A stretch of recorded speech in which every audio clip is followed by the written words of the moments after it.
Harimi, harimi, al tirai, harimi, al tirai. Imri le'arei Yehuda, hine Elokeichem. Harimi, harimi, al tirai. Hello, welcome to Pirkei Avos with Rabeinu Yonah. We are in chapter 2 and Mishnah 11. Rabbi Yeshua Omer, Rabbi Yeshua says, Ayin Harah, an evil eye, Yetzer, the evil inclination, Sinas Habrios, and hatred of other people, Motziin es ha'adam min ha'olam, removes people from the world.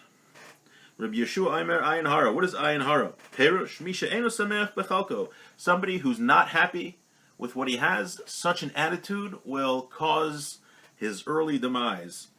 When he looks at other people, he looks at his friend and says, when am I going to be wealthy like my friend? He causes evil to himself and to his friend. Like the I guess doctors or scientists of his time said, a person who's jealous of what his friend has, a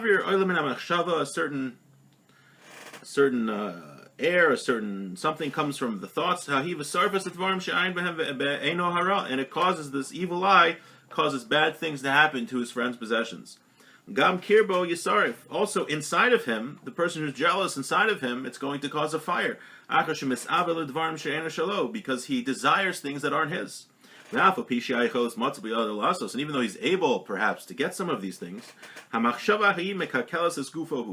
this thought ruins his body. It causes his spirit to be shortened, to be minimized. It takes him from the world, right? We know that for sure the doctors will tell you that stress and frustration and anger, those types of feelings, I believe, releases hormones and does something to the arteries and is a cause of heart disease. But this Ayin Harah removes a person from the world. And this is what Ayin Harah is that Rabbi Yeshua is talking about. And we can bring a proof to this. Here we're using the male term of Ayin Harah,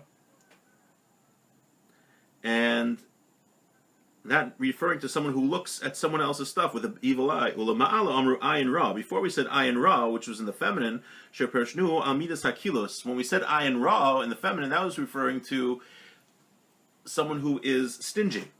But here, when we say Ayin Harah in the masculine, we're referring to not being stingy, but to being jealous of somebody else's things, even though these traits often can go together.